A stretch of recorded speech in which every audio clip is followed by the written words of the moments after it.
안 받으시더라고요. 문자를 선택해서 받으시죠. 아니, 문자를 남기시면 받는데 문자 안 오는데 담배고.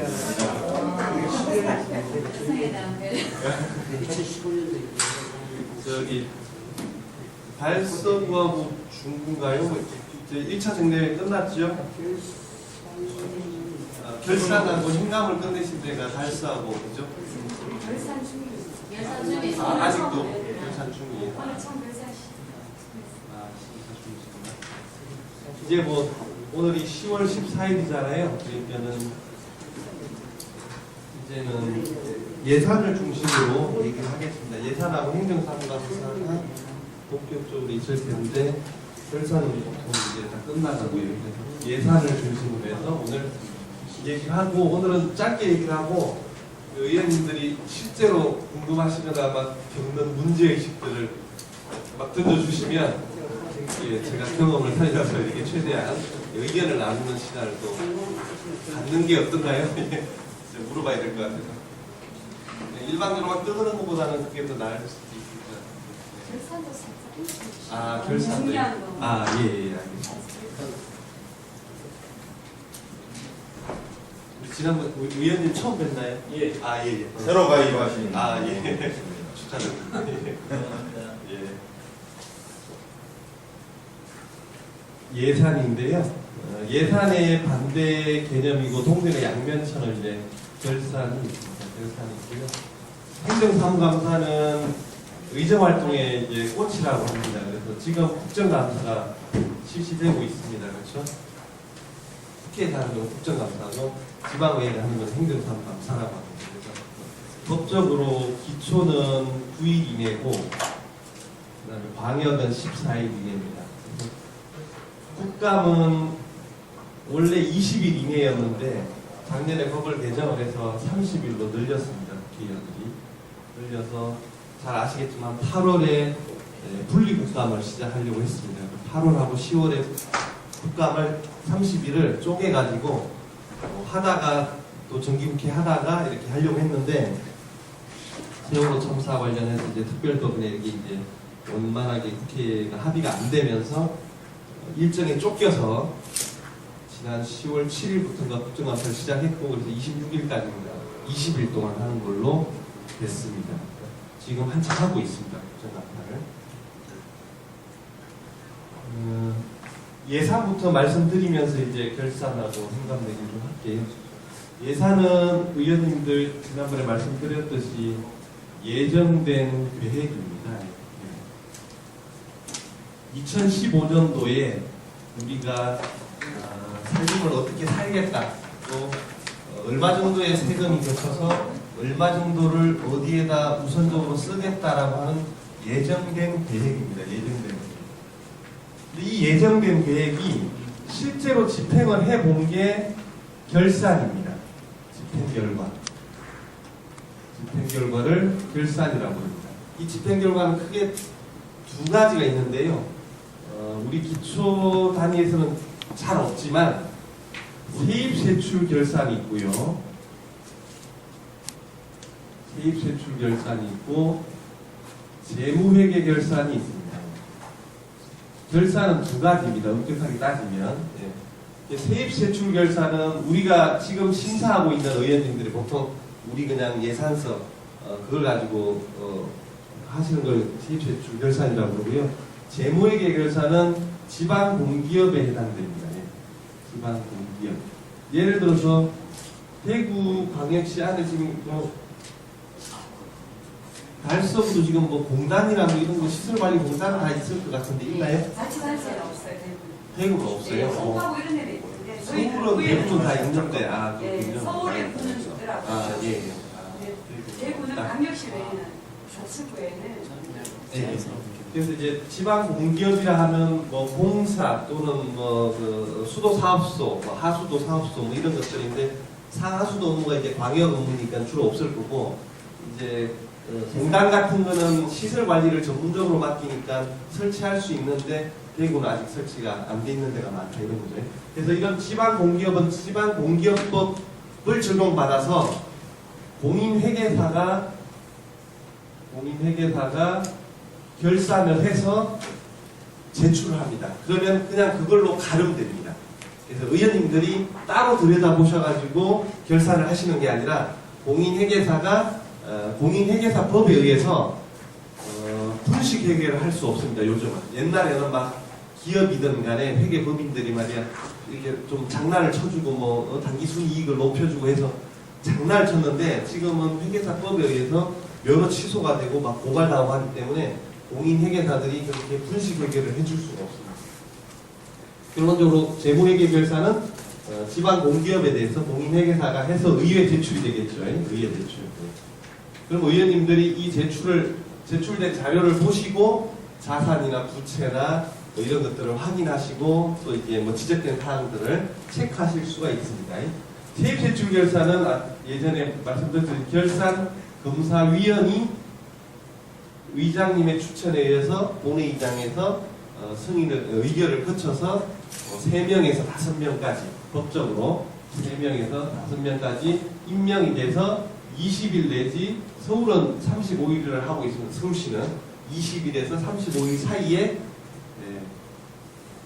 결산 검사를 해서 의견서를 만들어서 의회에 제출합니다. 그러면 의원님들이 의견서와 결산서를 보시면서 결산 심사를 하시는 거고 그 심사에 문제가 크게 없다 그러면 승인을 해주는 거고 문제가 심각한 게 있다 그러면 불승인을 하시는 겁니다. 이 집행결과인데 이 집행결과에 대해서는 두 가지를 크게 봅니다. 하나는 사업의 성과, 돈을 썼는데 얼마만큼의 성과가 있느냐를 이제 확인하는 작업이고요. 두 번째는 회계적으로 문제는 없는지, 또 예산 지출 과정에서 법적 문제는 없는지, 계산상 수치가 맞는지를 보는 겁니다. 예를 들어서 달서구가 1년에 한 5천억 정도 되는데, 5천억 원 정도 재정 규모가 되는데, 이 5천억 원에 대해서 의원님들이 계산기 두들겨 가면서 숫자를 확인할 수는 없지 않습니까? 그렇죠? 수천 가지, 수백 가지의 사업 중에서. 그러니까는 전문가인 결산검사위원을 통해서, 공인회계사를 통해서 의원님은 3분의 1 이하만 참여할 수 있기 때문에 3명이든 4명이든 5명이든 한 분만 참여하셔가지고 나머지 민간위원이 참여하셔가지고 이제 회계적으로 문제가 없는지를 확인하시는 절차를 거친다 이겁니다. 그래서 예산의 마지막 단계가 맨 마지막이 결산이 됩니다. 사실은. 그러니까는 예산 작업은 언제 이루어지냐면요. 예산이 시작되기 전 6개월 전부터 시작됩니다. 예산은요. 2015년 예산은 2014년 7월 31일까지 안행부가 지침을 줍니다. 2015년 예산에 대한 지침서를 줍니다. 그 지침에 근거해서 8월 1일부터 작업에 들어갑니다. 작업에 들어가면 이때 작업이 시작돼서 예산서를 갖다가 제출을 50일 전에 제출하게 되어 있습니다. 기초는. 그러면 40일 전이고요. 방역이 50일이고요. 그러면 11월 25일까지 의회 제출을 해야 됩니다. 기초는 40일 전에. 그렇죠? 그러면 예산서가 11월 21일까지 이제 편성이 돼서 의회에 제출이 되면 의원님들이 원래는 법적으로 회계연도 시작일 10일 이전에 12월 21일까지 의결을 해야 됩니다. 그렇죠? 그러면 방역은 이게 50일입니다. 50일 전이면 11월 11일까지 내야 되고 15일 전에 의결이 돼야 됩니다. 12월 16일까지 의결이 돼야 됩니다. 방역은. 기초 방역은 좀 차이가 있습니다. 국회는 언제까지 의결돼야 되냐면 12월 회기 시작일로부터 한 달 전까지 12월 2일까지 국회는 내년도 예산을 의결해야 되는데 보통 뭐 12월 31일 날 새벽에 막 통과되는 경우가 다반사죠. 그런데 제출이 돼서 의원님 통과가 되면 만약에 12월 20일 날 통과됐다 그러면 2015년 예산 집행을 1년 내내 합니다. 그렇죠? 1월 1일부터 12월 31일까지 1년 내내 집행을 합니다. 집행을 하고 2016년으로 넘어갑니다. 2016년. 그렇죠? 2016년 2월 말까지 출납 폐쇄를 합니다. 예를 들어 12월 31일 날 계약이 됐다 그러면 돈을 주고받고 뭐 정산하고 하는 작업들을 2월 말까지 합니다. 2월 말까지 출납 폐쇄를 하고 4월 말까지 재무과에서 쓴 돈에 대해서 결산서를 만듭니다. 그렇죠? 그러면 5월 19일까지 출납 폐쇄일로부터 80일이니 5월 19일까지 구청장한테 결산서를 보고하게 돼 있습니다. 보고하면 5월 19일부터 엄격하게 따지면 6월 20일 사이에 한 30일 동안 결산 검사를 하시고 1차 정례회 때 의원님들이 6월이 됐든 7월이 됐든 결산 승인을 해주는 겁니다. 예산 작업은 꼬박 횟수로 따지면 3년이고 만 2년이 걸리는 작업입니다. 그렇죠. 계획을 수립해서 그렇죠? 1년 동안 2015년 집행을 해서 2016년에 6월이나 7월에 승인을 해주는 거니까 3년에 걸쳐서지만 꼬박 2년 동안 작업이 마무리되는 게 예산이고 결산입니다. 예산과 결산은 동전의 양면이라서 예산은 계획인데 이 계획이 어떻게 집행되는지 확인하고 최종적으로 결정짓는 것, 책임 해제를 해제시켜주는 것들이 결산이 됩니다. 예산 그 12월 21일까지 통과가 안 됐을 때는 향후 절차는 어떻게 되죠? 예. 좋은 질문이시네. 안 돼도 무방합니다. 결론적으로 말씀드리면. 예. 안 돼도 무방하고요. 대신, 자, 그러면 12월 31일이 지나서 2015년이 됐는데도 의결이 안 됐다. 그렇죠? 그러면 예산을 1월 1일부터 당장 돈을 써야 되는데 이때 예산을 갖다가 예산 불성립이라고 합니다. 예산 불성립. 예산 불성립이라고 그러는데요. 이게 옛날 표현은 준예산이라고 합니다. 준예산. 옛날에 지방개정법 표현은 준예산 제도라고 그러고요. 그러니까 예산이 아직 확정되지 않았다 이 얘기고 지금의 표현으로는 예산이 불성립됐다라고 합니다. 그러면 예산은 반드시 의회 의결을 거쳐야 집행이 되는데 예산에 뭐 8대 원칙이 있습니다. 사전 의결의 원칙이 있습니다. 그 얘기는 뭐냐면 의회에서 반드시 의결이 돼야만 그 목적대로 집행을 할 수 있는데 의결이 안 됐기 때문에 예산이 성립이 안 된 겁니다. 성립이 안 되면 어떻게 될까요? 예산 집행을 원천적으로 못합니다. 못하지만 주민들이 기본적인 행정을 갖다가 행정 서비스를 받아야 되기 때문에 기본 필수 경비에 대해서는 의결이 안 돼도 법적으로 집행을 할 수 있습니다. 그리고 조례상 의무화된 시설, 예를 들어서 복지관이라든가 수련시설이라든가 이런 것들은 작년도의 예산에 준해서 예산 집행이 가능합니다. 공급 가능하고요. 그 다음에 만약에 2014년도에 의회에서 승인을 받아가지고 계속 사업으로 어떤 뭐 주차장을 짓고 있다. 그래서 3년 동안 예산을 40억 들여서 지으려고 하는데 2014년에 예산이 20억 투입됐고 2015년에 10억이 투입될 계획이었다. 그러면 그 예산 투입이 가능합니다. 의회의 의결을 받은 내용이라든가 반드시 집행해야 될 필수 경비에 대해서는 집행을 할 수 있습니다. 그러면 나머지 신규 사업이라든가 그 다음에 계속 사업이 아닌 또 필수 사업이 아닌 것들은 예산 집행 자체가 안 됩니다. 의결을 안 받았기 때문에.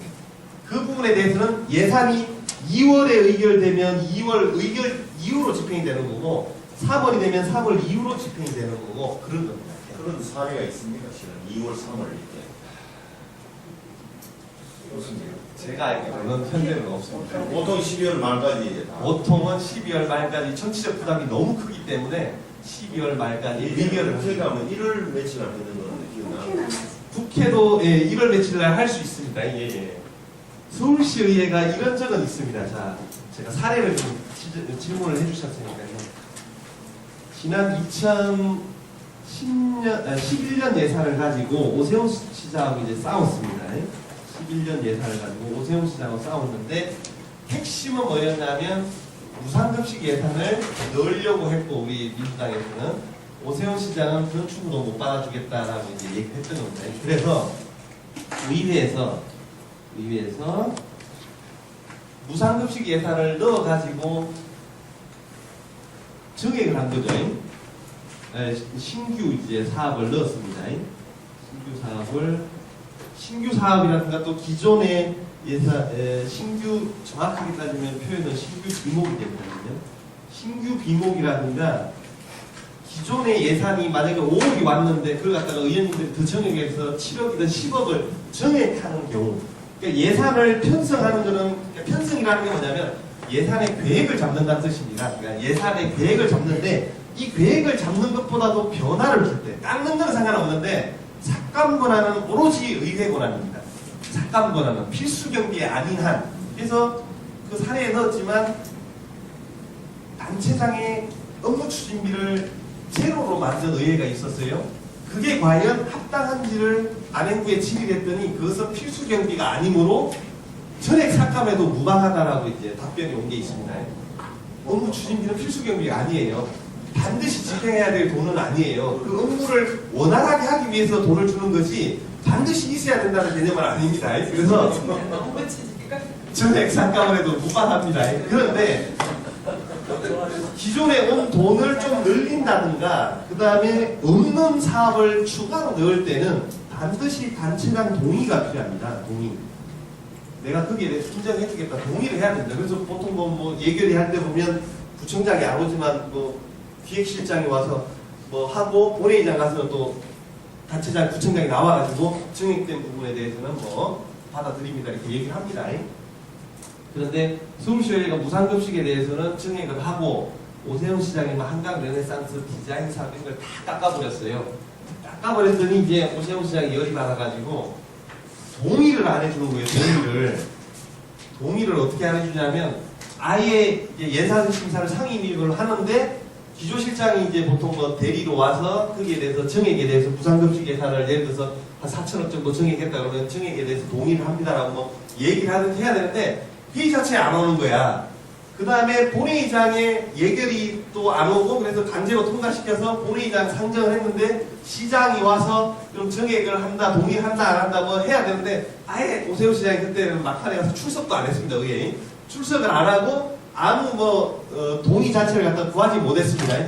그래서 의회에서 이제 논란이 붙었어요. 어떻게 할 거냐 이 문제를. 그러면 12월 31일 해를 넘길 수가 있는 문제. 그래서 싸우자 치열하게. 두 번째는 동의가 없더라도 동의가 없으면 불법입니다.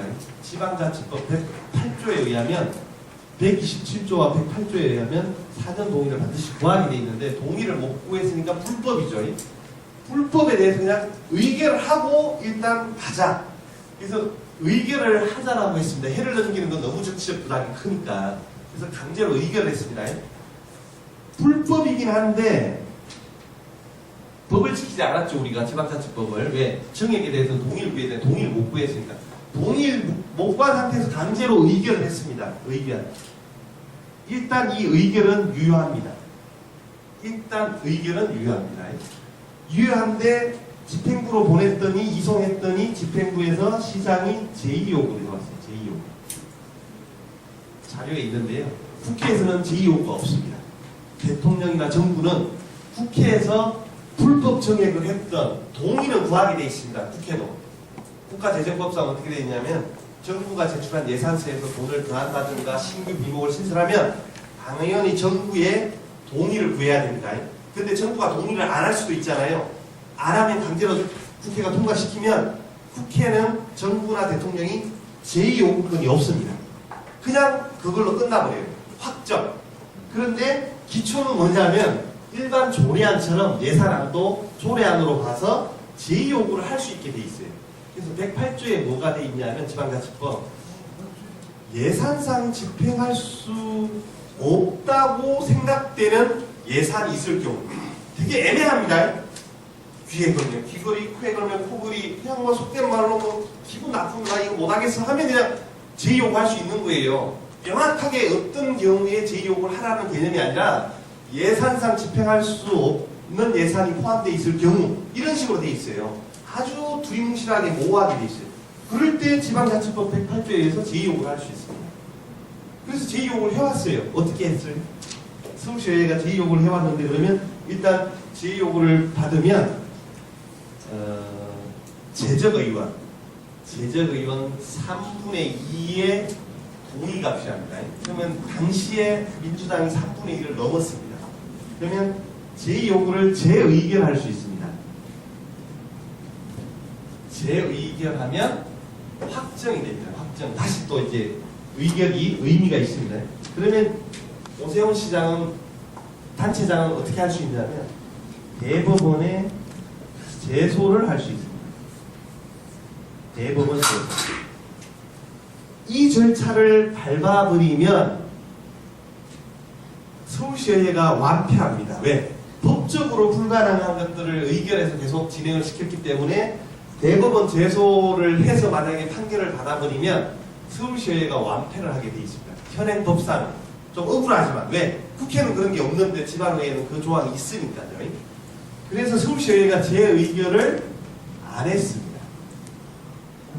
재의결을 안 했어요. 계속 진행시키면 우리가 계속 말릴 수 있기 때문에 일부러 안 하고 의결만 하고 제2요구 상태를 처리를 안 한 상태입니다. 처리를 안 했어요.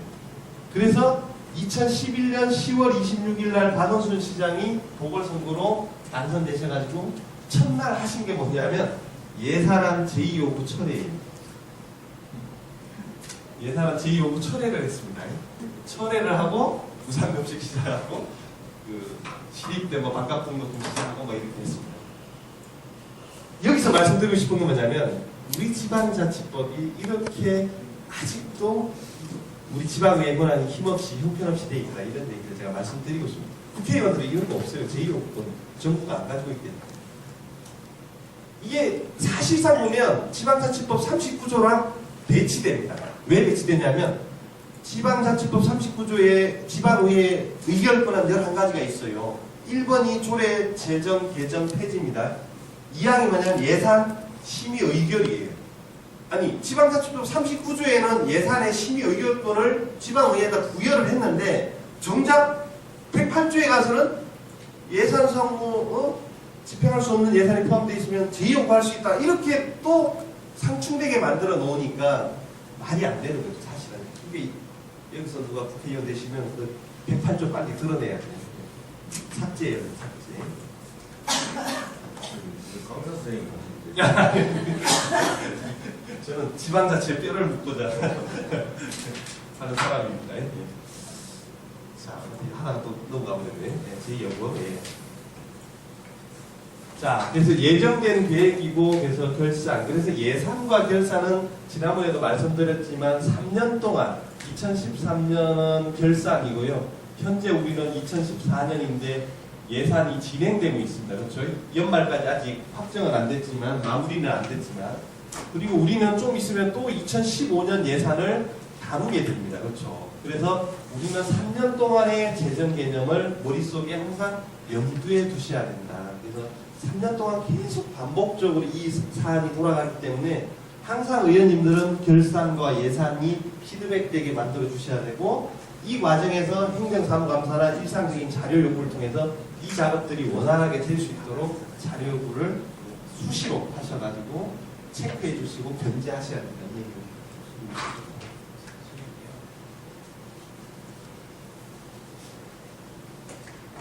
자, 오늘은 예산을 중심으로 하니까요. 예산인데 예산을 보기 전에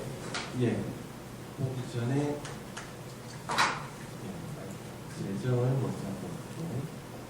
지난번에 이제 국가 재정이 발표됐습니다. 그렇죠? 376조 원이라고 했습니다. 내년도 2015년 376조 원인데 올해보다도 한 20조 원이 늘어났습니다. 올해가 356조 원 정도 됐는데 원래 뭐 당시 발표할 때는 357조 5천억이라고 그랬는데 하여튼 56조 원 정도 돼서 20조 원이 늘었습니다. 늘었는데 이 중에서 재정 밑에는 지난번에 설명했지만 예산과 기금이 있습니다. 의원님. 그렇죠? 예산에는 의원님들 이 예산이라는 개념은 회계라는 말하고 똑같습니다. 그래서 일반 회계하고 특별 회계가 있다고 그랬고요. 특별 회계 안에는 공기업 특별 회계하고 기타 특별 회계가 있습니다. 대구시 같은 경우는 공기업은 거의 없고 기타 특별 회계만 보통 3개, 4개 그 정도 있을 것 같습니다. 그래서 엄격하게 따지면 예산과 기금이 합쳐져야지 재정이 됩니다. 그래서 우리 자치단체의 재정 규모는 얼마다 그러면 예산과 기금을 합쳐야 되고, 우리 자치단체의 예산 규모는 얼마다 그러면 예산만 얘기하는 거고, 우리 자치단체의 기금 규모는 얼마다 그러면 기금만 얘기하는 겁니다. 그래서 기금과 예산은 엄격하게 차이가 있다고 그랬습니다. 예. 완전히 별개입니다. 실질적으로 완전히 별개. 예산은 반드시 목적대로 써야 됩니다. 목적대로. 그렇죠? 되게 엄격합니다. 의회에서 의결해준 대로 목적대로 써야 됩니다. 그래서 한치의 오차도 있어서는 사실상 안 됩니다.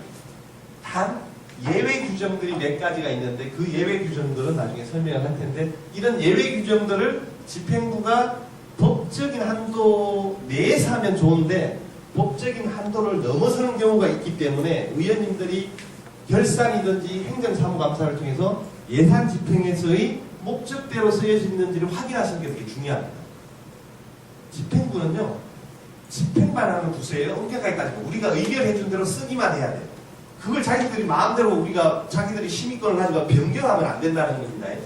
계획은 제출하는 게 자기들 권한인데 계획을 조정하고 나름대로 확정 지어주는 것은 의회이기 때문에 이 확정된 대로만 써야 되는데, 그걸 슬쩍슬쩍 바꿔 쓴다 그러면 목적대로 쓴 게 아니기 때문에 지적사항이 되니까 결산이라든가 행정사무감사에서 지적을 해주셔야 된다. 그럼 목적대로 써야 되는데 예산의 8대 원칙 중에 목적대로 써야 된다는 규정이 있습니다. 지방재정법에 목적대로 밖에 써야 된다. 근데 기금은 어떻게 됐냐면요, 기금 운용 계획서라고 제출을 하는데요, 이 계획서 상에 계획을 의회 의결을 받습니다. 마찬가지로 예산서와 마찬가지로 심의 의결을 받는데, 의결되더라도 50%까지 변화를 줄 수가 있습니다. 변경이 가능합니다. 재량권을 줬다는 겁니다. 재량권. 그러니까 단체장도 시민들의 선택에 의해서 당선된 사람이므로 예산 집행 과정에서 기금에 한해서는 재량권을 부여한 겁니다. 근데 예산은 재량권이 없습니다. 반드시 목적대로만 써야 되기 때문에, 의결한 대로만 써야 되기 때문에 재량권 자체가 없습니다. 기금은 뭐냐? 특정한 행정 목적을 달성하기 위해서, 특정한 행정 목적을 달성하기 위해서 예산 외로 따로 조례에 근거해서 만듭니다. 그래서 특별회계와 기금은 공통점과 차이점이 있는데, 공통점은 특정한 행정 목적을 달성하기 위해서 만들어 놓는 건데, 차이점은 뭐냐면 아까 일반적으로 얘기했듯이 기금은 재량권이 있고 특별회계도 예산이기 때문에 엄격하게 목적대로 써야 됩니다. 그렇죠? 공통점은 특정한 행정 목적인데 차이점은 특별회계는 예산이고 기금은 기금이기 때문에 재량권 여부에 따라서 차이가 난다는 겁니다. 그런데 그 기금에 한해서는 지금은 일몰제가 도입되어 있습니다. 일몰제는 존속기간이라는데 5년 동안 한시적으로 두게 되어 있습니다. 그래서 5년이 지나면 다시 심사해서 의회 심의를 거쳐서 기금이 필요하면 기금 조례를 변경해서 5년 더 부여를 해줍니다. 5년 단위로 의무적으로 법으로 지금 개정이 됐습니다. 의무적으로 지방기금법이 개정이 돼서 의무적으로 기금을 5년 동안 존속기간을 두게 되어 있습니다. 예를 들어서 올해 2014년에 만들어졌다면 2018년까지 존속이 되고, 그때 가서 다시 조례가 필요하면 의회 의결을 받아서 또 5년 연장할 수 있고, 이런 식으로 존속기간을 반드시 뒀습니다. 두 번째는 통합적으로 관리하라는 지침이 있습니다. 의무사항은 아닌데 통합관리기금을 설치하는 걸 권장하고 있습니다. 권장. 기금이 예를 들어서 뭐 10개든지 14개 정도 있을 수 있습니다. 뭐 여성발전기금, 노인복지기금, 뭐 체육진흥기금, 식품진흥기금, 뭐 재복구기금, 뭐 여러 가지가 있을 수 있는데, 이 기금이 고유목적, 기금은 이제 조례에 근거해서 만들어진다니까 조례가 있는데 조례에 어떤 사업에 쓴다라고 명시가 다 되어 있습니다. 그리고 고유목적 사업이라고 하는데, 그 고유목적 사업을 제외한 여유 자금이 있으면 해당 부서가 기금을 관리하는데 그러지 말고 예산부서에서 통합적으로 관리해서 수익을 극대화시키라 이겁니다. 극대화. 기금은 예산과 달라서 용어가 좀 다릅니다. 조성하고요. 그다음에 운용한다라고 합니다. 기금은 조성. 그러니까 조성이라는 것은 적립을 한다는 의미인데요. 돈을 쌓아가지고 그 원금을 훼손하지 않는 범위 내에서 사실은 운용을 해서 지속적으로 그 목적된 타업이 달성되기를 하는 게 기금입니다. 그렇기 때문에 그렇기 때문에 기금은 조성 목표액이 보통 있습니다. 조성을 얼마 정도 하고 그런데 특별회계든 기금이든 예산이든 일반회계든 간에 무조건 많이 설치하면 좋은 게 아니고 효율성 있게 운영되는 게 좋습니다. 예를 들어서 이렇습니다. 어제 제가 우리 서울의 강동구에 강의를 갔는데 거기에 여성 임산부 기금이 있습니다. 또 성평등 기금도 있고 있더라고요. 14개나 있더라고요. 기금이. 근데 거기에 여성 임산부 장애인 기금에는 기금 조성액이 1억밖에 안 돼요. 1억밖에 안 되는데 사업비가 1년에 보유 목적 사업비가 490만 원이에요. 이런 거는 기금이 제 역할을 못하니까 필요도 없다라는 겁니다. 왜? 아무 실효성도 없고 효율성이 없는 거예요. 몇 년 동안 그냥 돈이 없어가지고 기금을 조성할 금액 돈이 없어가지고 일반 회계에서 보통 돈을 이렇게 적립을 해야 되는데 돈이 없다 보니까는 1억을 몇 년 동안 운영하면서 사업비 자체가 별로 없는 거예요. 이런 것들은 과감하게 그냥 폐지해버리고 그냥 일반 회계에서 하면 됩니다. 일반 사회복지과든 장애인 팀이 되든 가정복지과가 됐든 그 일반 회계에서 장애인이든 임산부든 사업을 펼치면 되는데 그 사업을 좀 더 특수하게 더 잘하려고 해서 이제 기금을 만드는 건데 기금 조성액 자체가 없으니까 무용지물이죠. 아무 의미가 없죠. 실효성이 없죠. 그런 것들은 과감하게 통폐합을 사회복지기금으로 해서 그냥 통합을 하든지 없애버리든지 일반 회계에서 집행을 하든지 해서 효율성을 기할 필요가 있다. 그래서 만약에 우리 대구시 같은 경우도 특별회계나 기금을 들여다봤을 때 이미 법적으로 폐지가 된 기반시설이라든가 아니면 특별회계가 있는데 추천한 특별회계도 그냥 재정 규모도 없고 1년 동안 사업하는 것도 없고 맨날 예비비로 넣었다가 2월시키고 이런 사업들이나 기금이 있다면 그런 것들을 효율적으로 조정할 필요가 있다. 그래서 안행부가 내년도에 그 기금용 계획과 관련해서 별로 실적이 없거나 실질적으로 조성이 잘 안 되고 있는 것들은 과감하게 통폐합하라고 나와 있습니다. 실제로. 왜냐하면 그 자체가 행정 비용이 더 들어가거든요.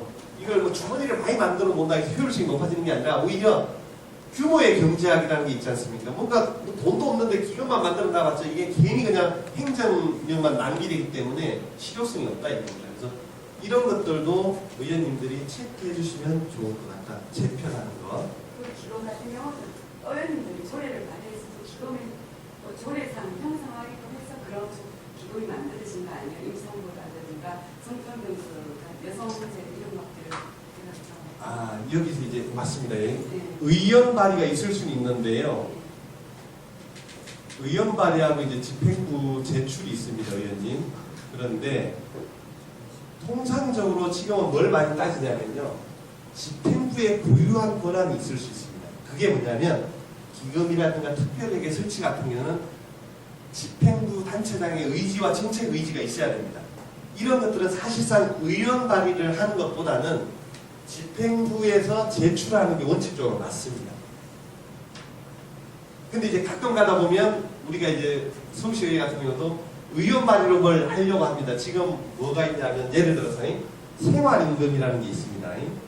생활임금 조례를 제정을 하려고 의회에서 우리 새정치민주연합 의원님들이 이제 발의하겠다 했더니 집행부가 강하게 제동을 걸었습니다. 이게 박원순 시장의 공약이었고 지금 준비하고 있는데 의원 발의하면 적절하지 않습니다. 그리고 조례 발의권이 집행부 제출권이 더 강한 성격을 띠고 있기 때문에 아무리 조례가 발의되더라도요. 조례는 집행부의 의지가 있어야 되고 또 그 지방자치법 제가 조항을 정확히 모르겠는데 예산이 수반되는 조례는요. 집행부의 의견을 듣도록 되어 있습니다. 그런 의미에서 이런 조례들은 기금을 설치하거나 특별회계를 설치하는 조례들은 의원 발의가 적절하지 않습니다. 예. 그리고 요 생활임금 조례라는 이런 것들도 집행부랑 협의해서 그러면 의원 발의가 더 좋겠습니다 해서 집행부와 협의하에 양보하는 것은 좋은데 그냥 집행부 의견을 무시하고 우리가 일반적으로 돈이 들어가는 조례인데 기초 시급보다도 더 생활할 수 있게끔 투자하는 조례인데 돈이 들어가는 조례인데 이걸 갖다 일반적으로 우리가 조례 발의해버리면 집행부와 협의가 안 되면 집행부 자체가 뭐 조례가 있더라도 자기들은 뭐 반대하거나 나중에 집행을 안 할 수가 있기 때문에 이런 것들은 적절하지 않은 것 같다는 게 생각합니다. 보면은 좀 괜찮은 조례 발의하려고 하면은 예. 집행부에서 우리가 한다 준비하고 있는 거라면서 미리 또 양보하는 식으로 많이 이야기해요. 맞습니다. 만약에 저도 이제 기초위원 하다가 광역으로 갔는데요. 차이가 이런 게 있습니다. 뭐냐면 국회하고요. 자, 광역하고 좋은 우리 김 선생님 좋은 지적인데 기초하고 약간의 차이가 있더라고요. 제가 보니까 어떤 차이가 있냐면 국회 같은 경우는요. 같은 법인데도 의원님들의 의원 발의나 또는 집행부 제출이 중복되더라도 많습니다. 엄청나게 많아요. 같은 뭐 예를 들어 협동조합 법이라도 새누리당 의원이 발의한 게 있고 민주당 뭐 막 발의한 게 있고 이래가지고 이것들이 같은 위원회로 모입니다. 그래서 같은 법인데도 뭐 5개에서 뭐 심지어 10개까지도 모일 수 있어요. 이거를 위원회에서 용광로처럼 녹입니다. 위원회에서 용광로처럼 5개, 10개로 그냥 막 그걸 갖다가 무시하지 않고 믹사시킵니다. 그러면 이게 위원회 대안이 됩니다. 그러면 의원님들이 발의한 조례안도 실적에 들어갑니다. 무슨 말이냐면요. 의원님들이 발의하잖아요. 그게 다 실적에 들어간다 이겁니다. 그래서 의원 발의가 국회는 아주 되게 활성화되어 있습니다. 그래서 막 요즘 보면 뭐 의원 발의가 엄청나게 늘었는데 또 통과되는 거는 좀 적고 말이야. 이게 또 자꾸 실적을 따지니까 의원들이 뭐 발의를 남발한다 뭐 이런 얘기도 있지 않습니까? 근데 또 기초로 가면 의원들 말이야 4년 동안 조례 발의 건수가 평균 0.8건밖에 안 되고 2006년부터 돈 줘놨더니 돈 뭐 주지 말아야 된다고 이런 얘기 하고 있어요. 이 차이가 뭐냐면 기초로 갈수록 집행부 제출이 많습니다. 집행부 제출이 많아요. 그런데 우리 의원님 말씀처럼 집행부가 의원이 좀 좋은 생각을 가지고 뭘 해보려고 그래도 우리가 하니까 하지 말라고 그래요. 여기에 굴복하지 마시고 집행부가 제출하는 안에다가 사실은 이제 우리는 너무 또 소수당이나 새누리당이 좀 동의가 필요하긴 하지만 의원님들의 좋은 의원 발의를 같은 조례라도 동시에 제출하는 게 원칙은 맞습니다. 같이 제출하면요 집행부안과 의원 발의가 위원회에서 대안으로 녹아내릴 수 있습니다. 만들 수가 있습니다. 이럴 수가 있죠. 예를 들어서 의원 발의안을 먼저 기초로 해서 수정안을 만들 수도 있는데 그럼 집행부가 기분 나쁘니까 집행부안과 의원 발의안을 동시에 위원회 대안으로 만들면 됩니다. 이런 것들을 광역의회는 많이 합니다. 그러니까 기초와 국회의 중복 형태, 약간 좀 중간지대에 있더라고요. 많이 합니다. 그래서 사실상 우리 기초도 이거를 국회까지 이렇게 활발하게 할 수는 없지만 왜 인원들이 보통 뭐 10명이나 뭐 15명 제한돼 있어서 활발하게 할 수는 없지만 그래도 의원 발의를 너무 깊이 할 필요는 없다. 그게 너무 적절히 타협하기도 하는데 그렇죠. 예. 의원 발의로 제출해야 제출하는 게 좋습니다. 그러니까 예를 들어서 특히 위원회에서 그걸 녹이더라도 그러니까 예를 들어서 특히 대구 같은 경우는 우리 가치랑 새누리당 단체장의 가치들이 좀 너무 다르기 때문에 다른 관점에서 조례안을 같이 내주는 것도 좋습니다.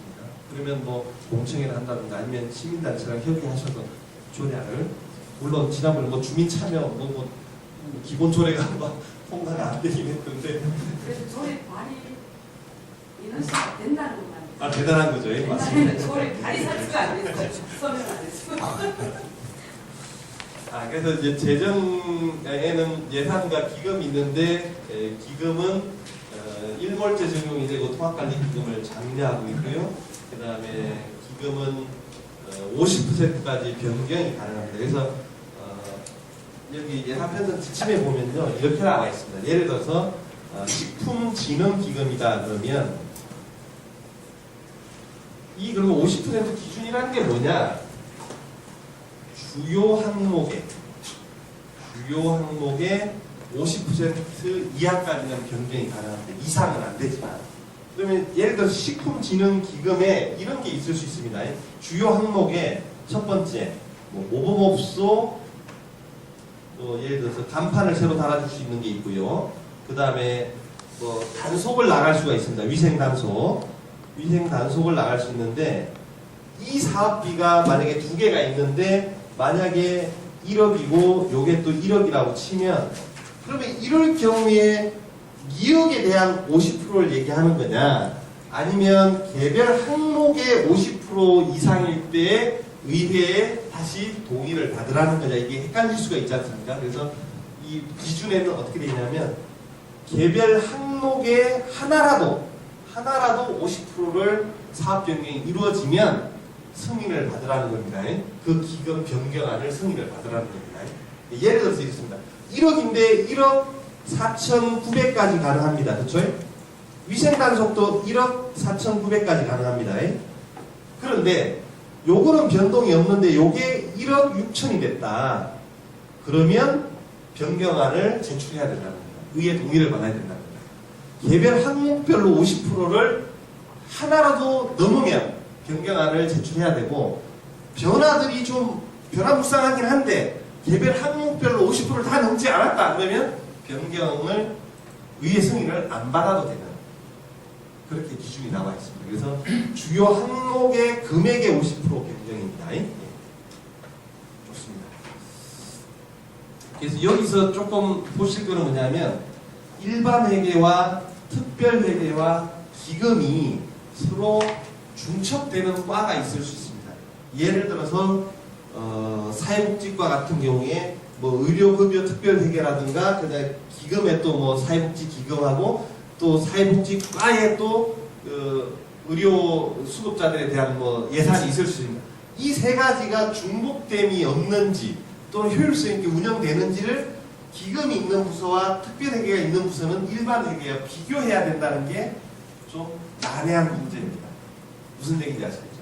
난해하고 어렵다는 얘기입니다.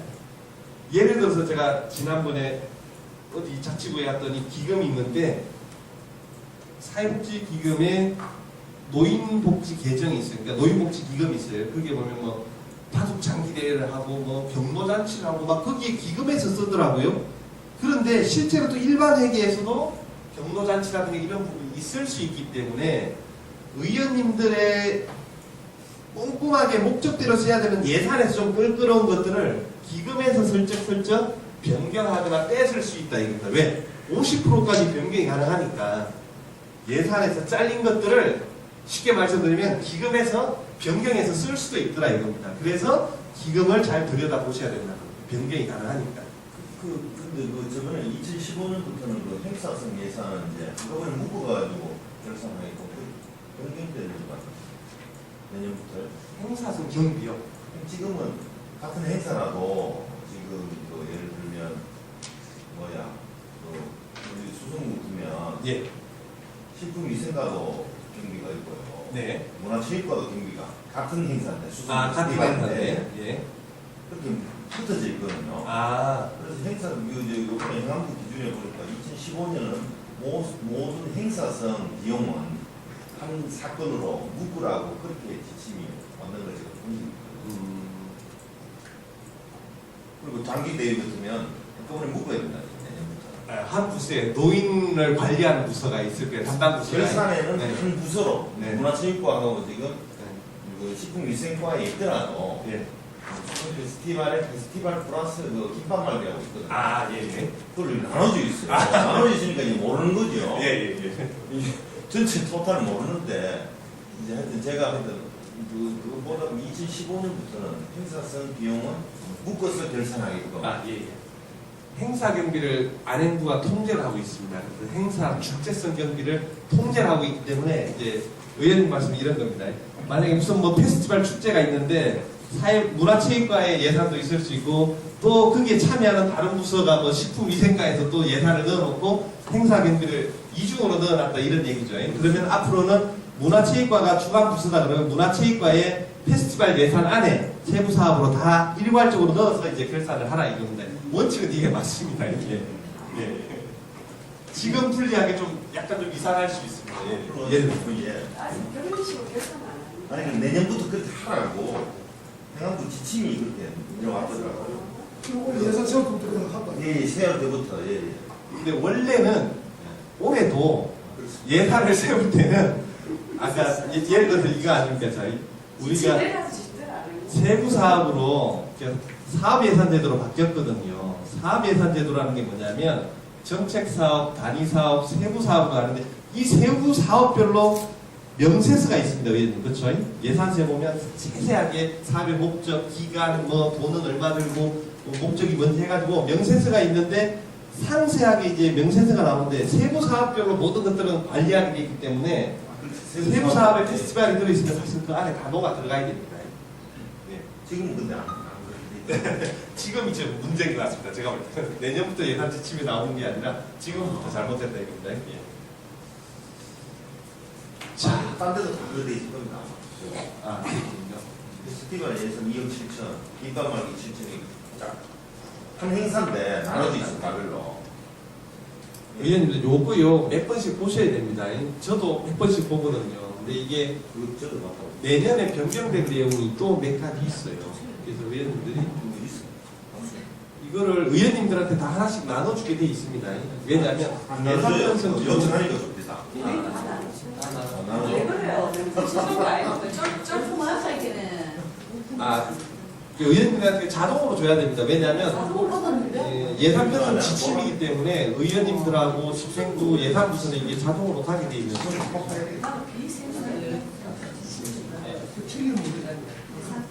예산 운영 지침이 지침서. 우리도 아직 안 국정원도 못 받은 이유는 뭐 예산은 그냥 뭐 쉽게 말하면요 예산하고 기금 편성 지침 그 지침서 가져와서 그러면 됩니다. 그렇죠. 맞습니다. 아, 책 처음 봤어요. 건 나올 겁니다. 아니 나와 있습니다. 아, 이게 맞다니까. 7월까지 다 전달돼서 8월까지 다 사실은 의원님들의 손에 들어가야 되는데 일부러 집행부가 안 주는 걸 겁니다. 그게 달라고 그러시죠. 결산을 할 때 어떤 지침으로 이거 결산을 했는지 지금 전부 다 초선이라서 이렇게 의회 사무국에 물으니까 그 지침서가 있다고 그러더라고요. 그러면 왜 안 주냐 해서 내가 달라 하니까 주더라고요. 아, 의원님 이게 있습니다. 뭐냐면 여당원도 그거 받은 거 없어. 이건 예산 지침서고요. 결산 지침서는 따로 나옵니다. 결산 지침서는 따로 있어요. 그러면 재무과에 보통 있습니다. 결산 지침서는. 그러면 의원님들이 예산 지침서도 받아보시고 결산 지침서도 받아보시고 따로 있습니다. 모르면 그래. 잘 안 주려고 그래요. 예. 자기들이 이대로 잘 안 하면 자꾸 따지면 머리 아프니까 잘 안 주려고 그래요. 결산 지침은 잘안 줘요. 아, 결산 지침 잘 안 줘요. 예. 예산 지침은 아, 근데 재무과에 요청하면 재무과에서 가지고 있습니다. 내년 지침서가 내려옵니다. 이거 갖고 있어요.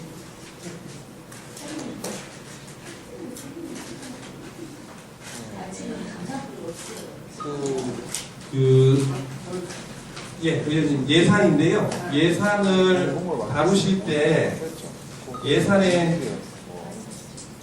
8대 원칙이 있습니다. 그 책 한번 보실래요, 의원님? 어떤 의원님이 예산의 8대 원칙 제목 좀 한번 읽어주실래요?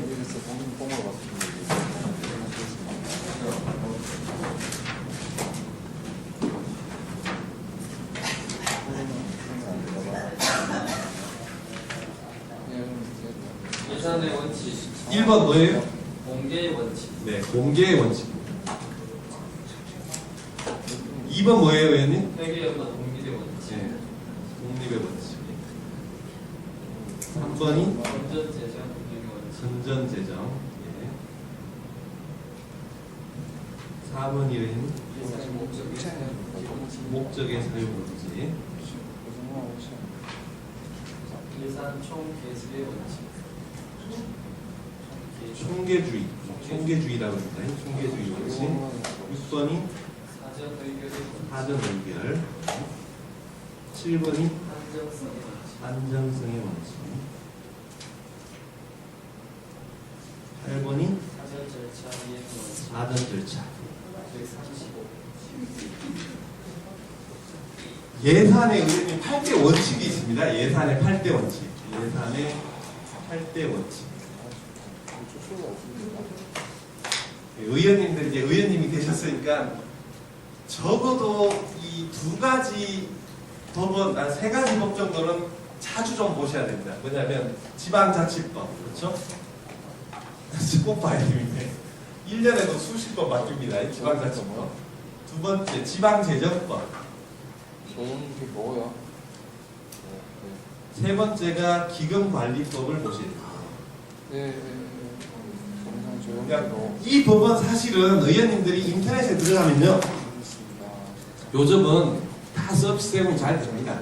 그러면 뭐 네이버나 포탈 들어가서 치시면 지방자치법, 재정법, 뭐 지방 기금관리법이 있습니다. 그러면 보시면 요즘은 친절하게 법이 개정되지 않습니까? 만약에 지방재정법 5조가 개정이 됐다. 그러면 2016년부터 성과 보고서를 반드시 제출해야 된다. 그러면 5조 밑에 또 5조를 테두리에 쳐놓고 어떻게 변경이 됐는지 색깔을 입혀놨어요. 그래서 언제 개정이 됐고 언제부터 시행이 된다라고 해서 다 구분을 해놨습니다. 그래서 의원님들이 쭉 한번 이렇게 스크린 하시면 색깔이 좀 쳐져 있다 그러면 변경된 조문이에요. 그럼 뭐가 변경된다고 또 밑줄까지 쳐놨어. 이런 것들을 언제부터 하라는구나. 이 법들을 의원님들이 수시로 사실은 봐야 됩니다. 우리가 지방 의원이기 때문에 뭐 국가재정법을 볼 필요도 없지만 지방재정법하고 지방자치법, 기금관리법 이런 것들은 수시로 보면 좋습니다. 핵심적인 사항입니다. 지방재정법에 예산의 8대 원칙이 나온다는 겁니다. 예산의 이 원칙이 그냥 나온 게 아니고 법에 다 들어가 있어요. 몇 조에 들어가 있는지 그거 다 써놨죠? 법에 다 들어가 있어요. 공개 원칙. 지방의 예산은 반드시 홈페이지를 통해서 일반 시민에게까지 공개를 다 하게 되어 있습니다. 그래서 8월 31일까지 결산한 이후에는 재정공시라고 해서 주요 항목에 대해서 안행부가 내린 지침에 의해서 일반 주민들도 쉽게 우리 동네의 채무는 얼마고 부채는 얼마인지 확인할 수 있게, 얼마가 남았는지 불용됐는지, 뭐 이용 전용이 몇 건 있었는지 이런 것들을 알 수 있게, 공무원의 인건비는 몇 프로를 차지하고 있고 행사 축제성 경비는 몇 프로 증가하고 있는지 매년 이런 것들 다 볼 수 있게 재정 공시를 8월 31일까지 해야 됩니다. 그래서 의원님들이 기본적으로 우리 재정 공시를 시민들이 편하게 볼 수 있게 홈페이지에 어떻게 서비스 제공을 하고 있는지도 확인하시는 것도 좋고, 8월 31일을 넘겨서 안 하는 자치단체도 있습니다. 안 하는 데 있습니다. 태안군 의회 같은 게 안 하고 있다. 그래서 막 뭐라 그랬더니 못 하겠다고 그러는데, 공개를 안 하는, 법적인 사항인데도 제대로 안 하는 데가 있고 시민들한테 안 알리는 데가 있다. 그리고 사이트 들어가면요, 이게 좀 돈을 홈페이지를 조금 돈을 들여가지고 시민들이 편하게 접근할 수 있도록 만들어줘야 되는데, 이거는 찾기도 힘들고 뭐 클릭을 했는데 열리려면 한 2시간 걸리면 사람들이 짜증이 나서 안 보거든요. 약간 좀 의도성이 있을 수도 있는 거거든요. 그러니까 그러면 안 된다. 서비스도 좀 편하게 봐야 돼요. 마찬가지 우리 의회 홈페이지도 시민들이, 의원님들이 무슨 발언을 하는지 속기록을 보고 싶으면 쉽게 열려야 되는데, 이게 속기도 한 석 달, 넉 달 있다가 올라오거나 뭐 잘 안 올라오거나 막 이러면 이게 원래 안 되는 거예요. 그러니까 의회 홈페이지가 됐든 집행부 홈페이지는 좀 돈을 들여서라도 잘 만들어야 됩니다. 왜? 우리 시민들한테 서비스 제공하려고 만든 건데 그 자체가 서비스 제공이 원활하게 안 되면 문제가 있는 거죠. 회계는 또 독립의 원칙입니다.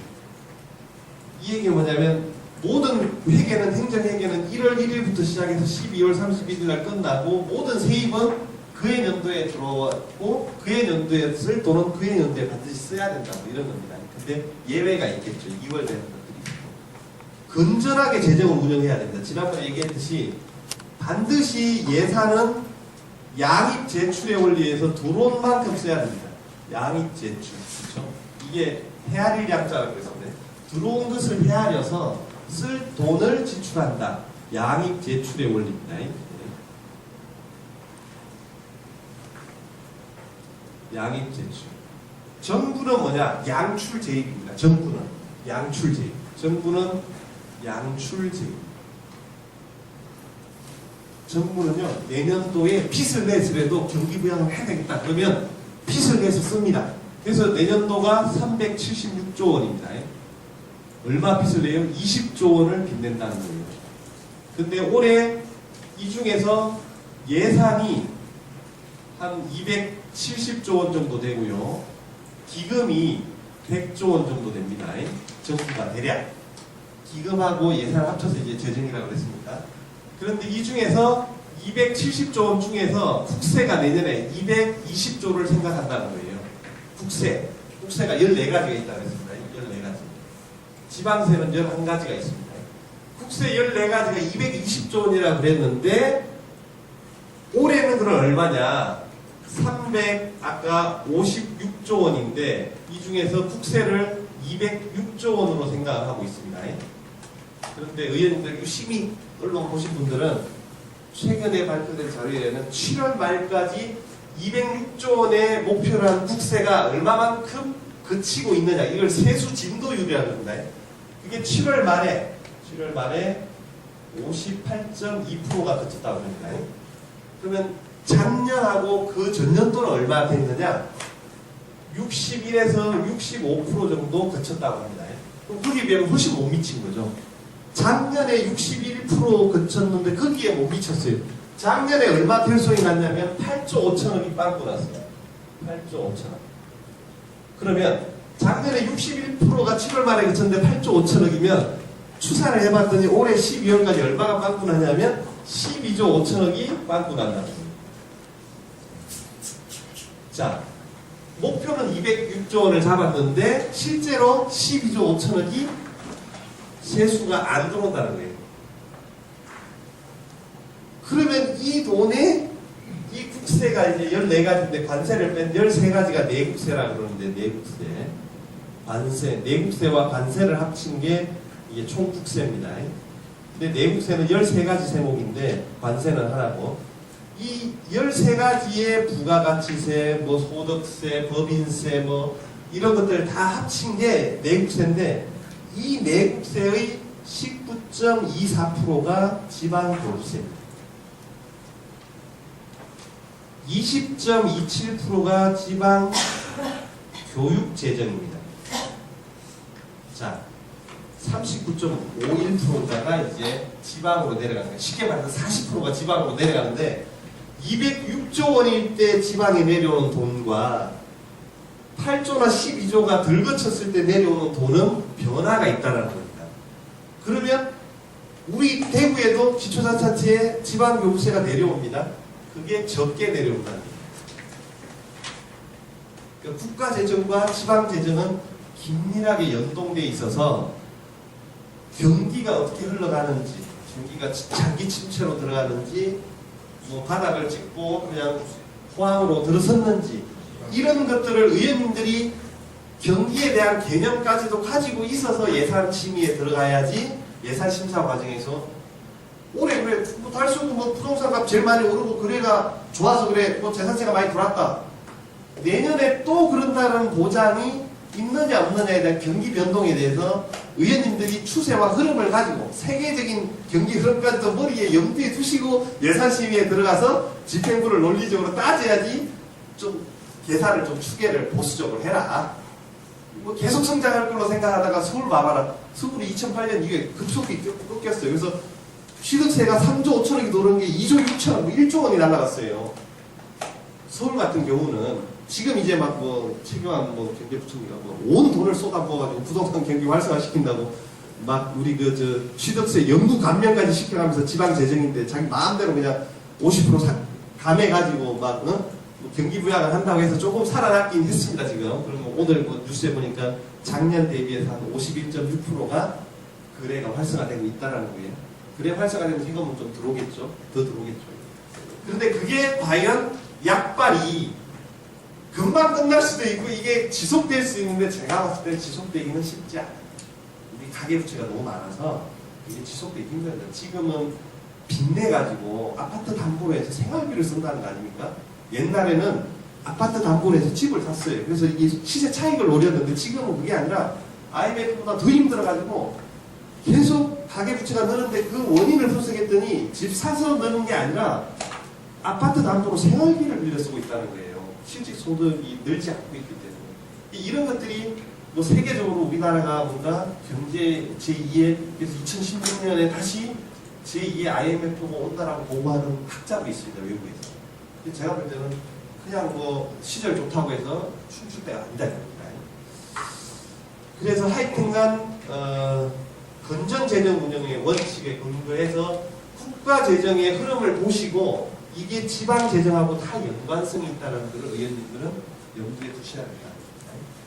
그래서 내년에 정부가 4% 경제 성장을 또 생각하고 있는데 제가 볼 때는 올해 4% 생각했는데 3.5% 뭐 3.3% 될 것 같아요. 사실 작년에 2.3% 성장했는데 이것도 될지 사실 모르겠어요. 근데 지금 뭐 며칠 전에 또 총리가 뭐 5조 원을 더 뭐 조기에 막 쏟아부어서 어떻게 해보자 뭐 이러고 있는데 그게 지속될 수 있을지. 근데 내년에 4% 고민된다 이겁니다. 왜냐하면 IMF가 최근에 세계 경제가 내년에 3.6% 성장한다고 했는데 하향 조정했고요. 3.3%로 IMF가 우리나라가 아니라 세계 경기 전체가. 그럼 지금 유럽에도 경기 침체에 들어갔다고 그러고 중국도 한계에 부딪혀서 좀 들어가고 있고 오로지 미국만 조금 경기가 살아나고 있고 나머지 다 지금 경기가 침체되고 있다는 거 아닙니까? 그래서 이런 것들도 잘 보셔야 된다. 목적의 사용법이지. 아까 말씀드렸지만 반드시 우리가 의결해준 대로 세운 사업별로 목적대로 써야 됩니다. 그래서 예산이 의정활동이 가장 강력한 무기예요. 사실은 제가 해보니까 결산 아니에요. 결산 불승인 시켜도 아무 책임이 없어. 그냥 정치적으로 쪽팔림만 당하지 뭐 페널티가 없어요. 행정사무감사가 아무리 떠들어도 이제 예를 들어서 뭐 그러면 시정처리 요구해가지고 집행부가 어떻게 됐습니다 해서 오면 또 불만족스러우면 뭐 부정질문하고 하셔도 이게 별로 이 뭐 그냥 뭐 이게 넘어가요.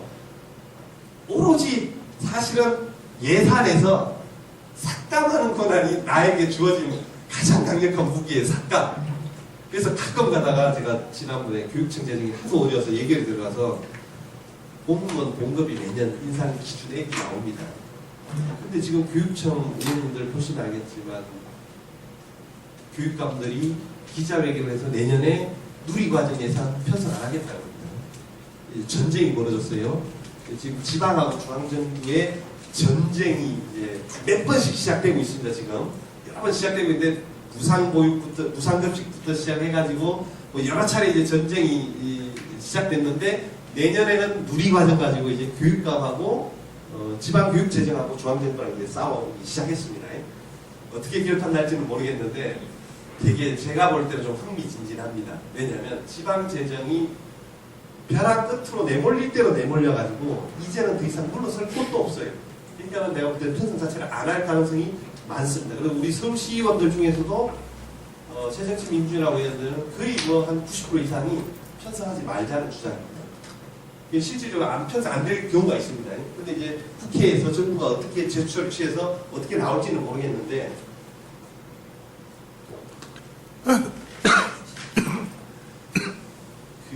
유일하게 우리가 가진 거는 이제 삭감 예산이 강력하더라 이겁니다. 그래서 정액이라든가 그런 것들은 아까 제가 얘기했던 제2요구도 있고 동의를 사전에 구해야 되기 때문에 쉽지 않은 과정입니다. 그래서 의원님들이 제가 예산심의 과정에서 공무원들 막 재정이 어려우니까 제가 그 교육청 공무원들 뭐라고 그랬어요. 당신네들 그러면 교육재정 확보하려고 얼마만큼 머리띠 두드리고 싸웠느냐.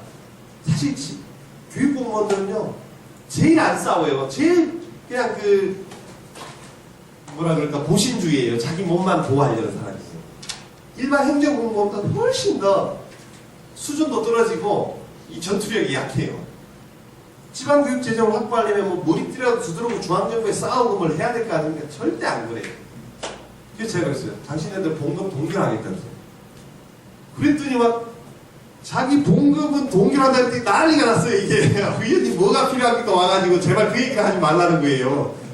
그건 뭐 삭감도 아니죠. 동결인데도 예? 자동 인상분이 있잖아요. 그래서 내가 아니 봉급을 자동 인상 안 하면 법적으로 심각하게 뭐 위배됩니까? 아니 의원들도 말이야 의정비 동결해가면서 의정 활동하는데 당신네들은 뭐 맨날 집안이 뭐 재정이 썩어 문드러지고 앉아 있는데도 봉급만 따박따박 받아간다고 국민들이 이해하겠느냐? 나부터도 뭐를 좀 내놓고 교육 재정을 갖다 건전화시키기 위해서 뭔가 혁신한다고 얘기를 해야지. 내가 받을 건 다 받아가지고 앉아 있고 나중에 결국은 부도나면 그 시민들이 불행한 건데 당신네들도 고통 분담 차원에서 동결해라 그랬더니 난리가 났어요. 뭔가 의원님들이 내지를 때는 세게 내질러야 돼요. 그래야지 뭔가 소기의 목적도 달성할 수 있고 집행부를 긴장시킬 수도 있습니다. 자, 결론적으로 목적의 사용 금지, 목적대로 사용. 예산 총계주의는 이렇습니다. 예. 그해 연도의 세입은 전부 다 그해 연도에 세입으로 잡아줘야 되고 또 세출은 그해 연도에 써야 됩니다. 예를 들어서 올해 12월 31일 날 부과했는데 아까 2월 말까지 출납 폐쇄일까지 그 돈을 받아야 되는데 그 돈을 갖다가 내년도 세입으로 잡았다. 안 된다. 이런 내용입니다. 사전 의결은 의회 의결을 거쳐야지 아까 예산 집행이 가능하다는 얘기입니다. 사전 의결은 반드시 예산은. 한정성의 원칙은 여기 후견도 독립이라든가 사전 의결 이런 것들 다 포함하는 내용이고요. 사전 절차는 만약에 공유재산을 갖다가 매각해서 내가 세입을 얼마를 세외 수입을 생각했다 그러면 그 공유재산 절차를 반드시 심의를 10억 이상에 대해서 의회를 미리 거쳐줘야 된다. 이런 내용입니다. 아니면 조례가 있으면 만약에 내년에 생활임금 조례를 실행하고 한다. 그러면 12월 적어도 예산 통과 전까지 생활임금 조례를 의결해야 된다. 제정을 해야 된다는 겁니다. 그래야지 실제로 예산 집행이 가능하다. 이런 내용. 그래서 예산의 8대 원칙이 있는데 전부 다 이거는 법적인 사항입니다. 의원님. 그래서 예산의 8대 원칙을 알아두시면 의원님들이 예산심의 과정에서 유용하십니다. 그래서 예산은 세입이 항상 기준이라고 그랬습니다. 왜? 아까 양입 제출의 원리에서 들어온 만큼 써야 되기 때문에 예외는 있습니다. 뭐예요? 예외. 지방채, 빚을 발행하는 것. 예외는 있을 수 있지만 이 예외를 제외하면은 기본적으로 들어온 만큼 써야 되기 때문에 이 세입을 꼼꼼히 보셔야 됩니다.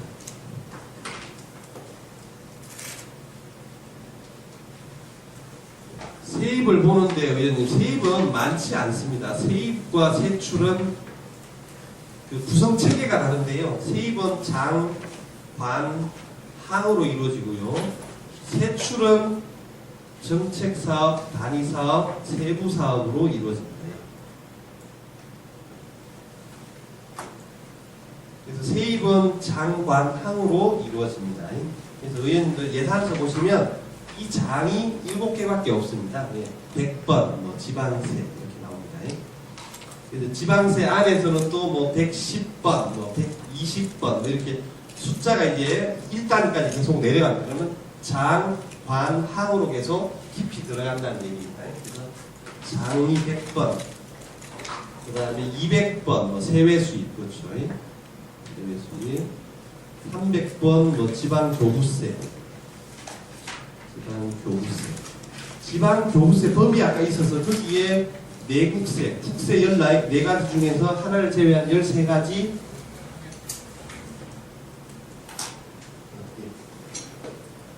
잠깐 5분만 쉬었다 하겠습니다. 예, 감사합니다. 나는 한 시간 더